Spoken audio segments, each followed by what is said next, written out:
नमस्कार, संवाद पर आपका स्वागत है। मैं हूं चेतना शर्मा आपके साथ। तो प्रॉपर्टी ठगों का धुरंधर, जमीनों का महा घोटालेबाज ज्ञानचंद अग्रवाल के पीड़ितों की फहरिस्त इतनी लंबी है कि कभी खत्म ही ना हो।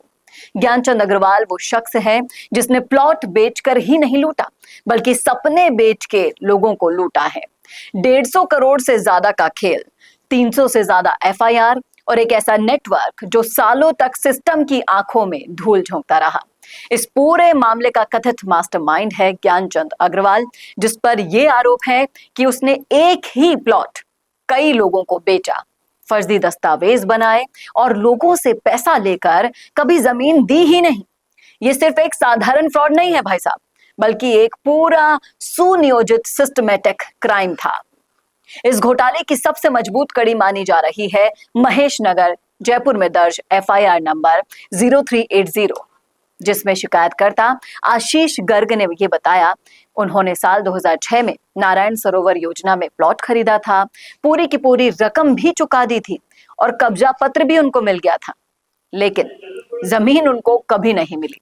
बार बार बहाने बनाए गए और आखिर में धमकी तक मिल गई उनको कि अगर दोबारा आए ना तो उठवा दूंगा तुमको, मेरी पहुंच ऊपर तक है।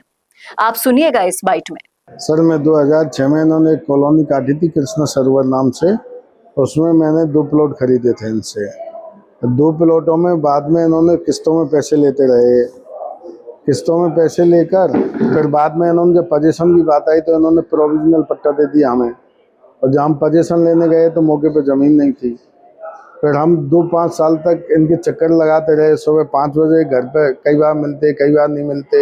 2-2, 3-3 दिन का बहाना बनाते थे, हम निस्तारण कर रहे हैं, ये कर रहे हैं। इसलिए हम बहुत ज़्यादा परेशान हो गए। और हम जब इनके घर पे जाते तो कम से कम 50 लोग 100 लोग इनके घर पे इकट्ठा मिलते थे। काफ़ी संख्या में लोग पीड़ित थे। उनको ना ज़मीन मिल रही, ना अपना दिया हुआ पैसा मिल रहा। मेरा भी एक प्लॉट और अभी प्रेजेंट में है, जिसमें कॉर्नर प्लॉट था। जिस कॉर्नर वाले रास्ते पे इन्होंने प्लॉट किसी और को काट के नॉन कॉर्नर कर दिया, जिससे मेरे प्लॉट की वैल्यू कम हो गई। मैं भी आज पीड़ित हूँ। देखा आपने, आरोप साफ है कि फर्जी कागजों के जरिए धोखाधड़ी कर रकम हड़प ली गई। पीड़ित का दर्द साफ झलकता है कि हमने घर के लिए जमीन ली थी, लेकिन आज तक जमीन ही नहीं मिली। अब तो बस इंसाफ का इंतजार है।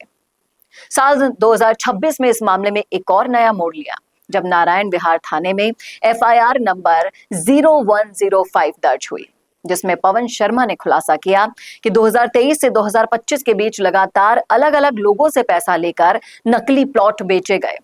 इसी तरह महेश नगर में ही एक और केस ये साबित करता है कि 2024 से 2025 तक ये नेटवर्क सक्रिय रहा। आप सुनिए पवन शर्मा ने क्या कहा।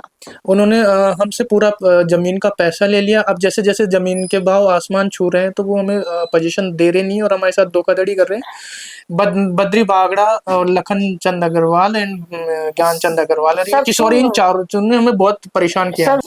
और अधिकतर इन्होंने क्या है, जो कॉलोनी के अंदर जो पुलिस के अधिकारी हैं, तो ज़्यादा से ज़्यादा पुलिस के अधिकारियों को ही इन्होंने प्लॉट दे रखे हैं, ताकि कोई भी इशू होते हैं तो वो उनको कवर कर लेते हैं। अब मैं थाना अधिकारी जो नारायण विहार है वहाँ पे थाना अधिकारी से भी मिल के आया। वहाँ पे कई रीडर हैं, उनसे मिल के आया, एसआई से मिल के आया, लेकिन आज दिनांक तक उन्होंने कोई सपोर्ट नहीं किया। उन सबकी मिलीभगत है आपस में।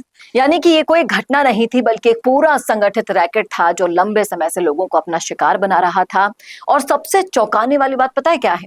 वो ये है कि इस मामले में पहले से ही 300 से ज्यादा एफआईआर दर्ज हैं और आरोपी को 2009, 2015 और 2019 में गिरफ्तार भी किया जा चुका है, लेकिन हर बार जमानत मिलती रही और केस और भी लंबित होते गए।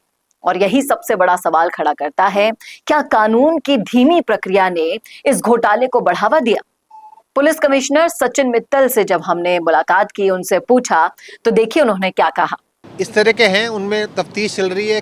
कई केसेस के अंदर अरेस्ट हो चुके हैं, कई चीज़ में अरेस्ट होके, अब बाकी फैसला तो कोर्ट से ही होगा। हम कोशिश करेंगे, हम यहाँ पे थोड़ा इन्वेस्टिगेशन की स्पीड बढ़े। स्टाफ की थोड़ी कमी ज़रूर है, वो एक हैंडीकैप है, और हम कोशिश करेंगे कि इनकी तफ्तीश जल्दी हो। तो उनका साफ साफ कहना है कि इस मामले को बेहद गंभीरता से लिया जा रहा है, सारे पुराने रिकॉर्ड्स खंगाले जा रहे हैं और जो भी इस नेटवर्क में शामिल है उसके खिलाफ सख्त से सख्त कार्यवाही होगी। वहीं ईडी अधिकारियों का ये कहना है कि ये मामला सिर्फ जयपुर तक सीमित नहीं है, बल्कि हरियाणा, दिल्ली से भी पीड़ित सामने आने लगे हैं, जो कि एक बड़े संगठित घोटाले की ओर इशारा करता है। और तो और जल्द ही बड़ी गिरफ्तारियां हो सकती हैं, इस बात में भी कोई दो राय नहीं है।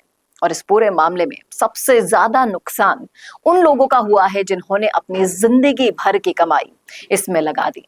किसी ने अपनी पूरी सेविंग्स खो दी, किसी ने कर्ज लेकर निवेश किया था और कई लोग आज भी कोर्ट के चक्कर काट रहे हैं।